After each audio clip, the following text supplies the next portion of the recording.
फिर बिहार के भागलपुर शहर के एक दूसरे लॉज में आए हुए हैं, जहाँ हमारे एक ब्रदर रह के देखते हैं क्या चीज़ की तैयारी करते हैं, उनका क्या डेली का रूटीन होता है और वो आगे क्या एम लेके चल रहे हैं। तो उनसे बातचीत करेंगे। आइए हम इनसे बातचीत करते हैं। तो सबसे पहले बताइए कि आपका नाम और आपका फैमिली बैकग्राउंड क्या है। मेरा नाम मनीष कुमार है। मेरी माँ नर्स है और मेरे पिताजी एक साधारण किसान हैं। चलिए, और आप मनीष जी बताइए कि आप किस चीज़ की पढ़ाई कर रहे हैं अभी भागलपुर में रहकर। मैं अभी भागलपुर में रहकर महादेव सिंह कॉलेज में बीएससी कर रहा हूँ केमिस्ट्री ऑनर से। अभी सेकंड ईयर का एग्ज़ाम हुआ है मेरा। चलिए, आपका सेकेंड ईयर का एग्ज़ाम हुआ है, पूरा हो गया है, तो आप अब थर्ड ईयर में चले गए हैं।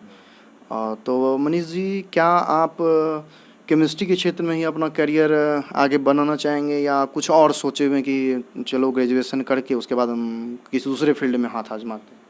मैंने अभी इमीडिएटली मतलब पूरा सोचा नहीं हूँ, लेकिन मैं आगे यूट्यूब सब का वीडियो देख देख के मतलब और सेल्फ स्टडी करके मुझे पता लगा कि यूपीएससी मेरे लिए थोड़ा सा सही रहेगा। सही है। और यूपीएससी के ही मतलब थोड़ा देख रहे हैं उसका ही।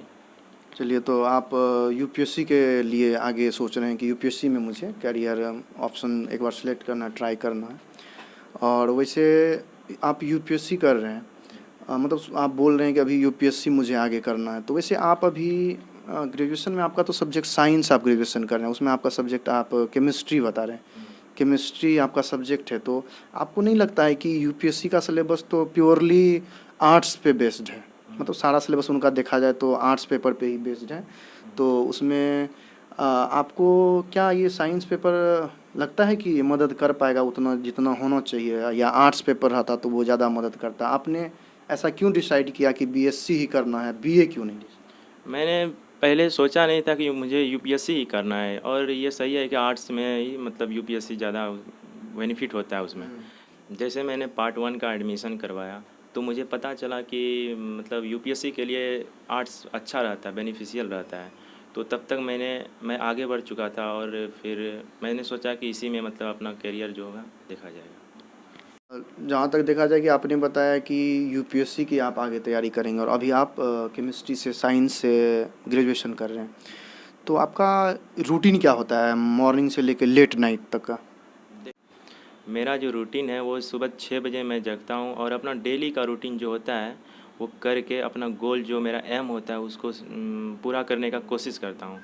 और रात में लमसम 11 बजे तक मेरा काम हो जाता है और खा सो जाते हैं फिर। ठीक है, तो आप ऐसा नहीं है कि घंटा गिन के पढ़ाई करते हैं, मतलब आप ऐसा है कि कोई एक टॉपिक का गोल सेट कर लेते हैं, मुझे आज ये पूरा करना है हर हाल में, चाहे कुछ भी हो जाए, तो आप उसको पूरा करके ही उसके बाद अपना जो भी होता है तब खाना पीना खा के सो जाते हैं, मतलब पूरा करना रहता है, ये है आपका aim। ऐसा नहीं है कि आप घंटे गिन रहे हैं, 1 घंटे 2 घंटे, वो नहीं करते हैं आप।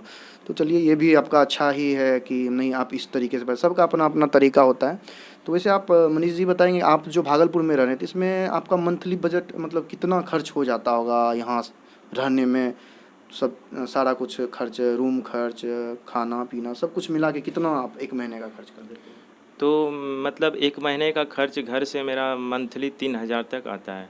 उसमें ही मेरे हमको मैनेज करना पड़ता है क्या रूम रेंट और अपना खाना पीना का व्यवस्था। ठीक है, आपको घर से 3,000 रुपये आते हैं, तो उसमें से आपका ये जो बेड है, ये आप पूरा रूम लेके अभी रह रहे हैं या आपने सिर्फ एक बेड लिया हुआ, और ये बेड का कितना चार्ज देना पड़ता है। मतलब ये मैंने पूरा रूम नहीं लिया हूँ, मेरा एक पार्टनर है और मैं इस बेड का 1,200 रुपया है बेड इतना ही। तो आप मतलब एक बेड का 1,200 रुपये दे रहे हैं और दोनों बेड का चार्ज मिला दिया जाए तो 2,400 रुपये 24। होता है, यानी कि पूरा रूम का किराया 2,400 रुपये है, जो कि थोड़ा ज़्यादा ही होता है भागलपुर जैसे शहर में। क्योंकि दिल्ली में भी जहाँ तक देखा जाए, मैं भी देख चुका हूँ कि दिल्ली में भी पूरा रूम का किराया लगभग 3,000 रुपये होता है, तो यहाँ 2,400 रुपये लगने तो थोड़ा ज़्यादा हो जाता है इसमें। तो आप जब किराया 1,200 रुपये है और आप बोलते हैं कि 3,000 रुपये मंथली घर से मिलता है, तो उसी में सर्वाइव करना पड़ता है, तो क्या आपको कभी ऐसा हुआ है कि किसी महीने लेट से घर से पैसा आया हो? क्योंकि आप भी तो एक नॉर्मल लोअर मिडिल क्लास से आते हैं,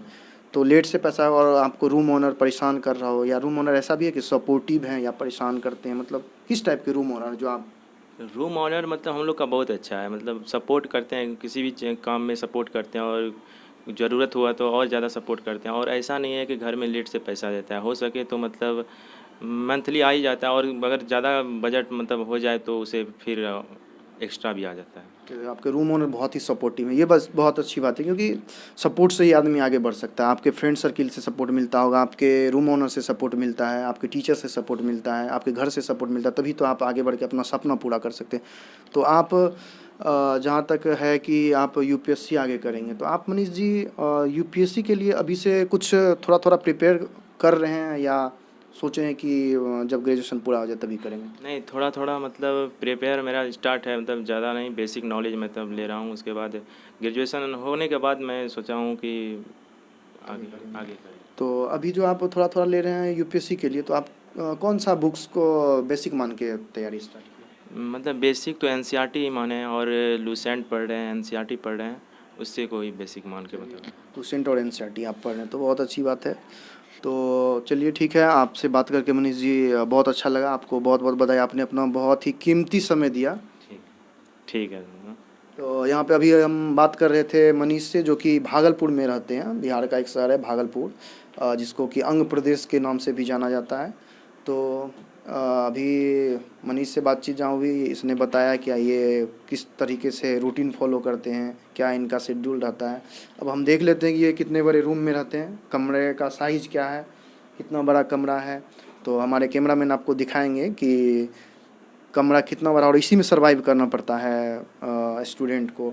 देख लीजिए, जैसे कि यहाँ पे आपको इसी रूम में आपको खाना बनाना है, बाद में फिर आपको यहाँ पे बुक्स रखना है, उसके बाद इसी रूम में आपको सोना भी है, इसी रूम में सेल्फ स्टडी करना है। तो बहुत ही स्ट्रगल भरा लाइफ है स्टूडेंट का, लेकिन फिर भी ये लोग स्ट्रगल करते हैं। चलिए।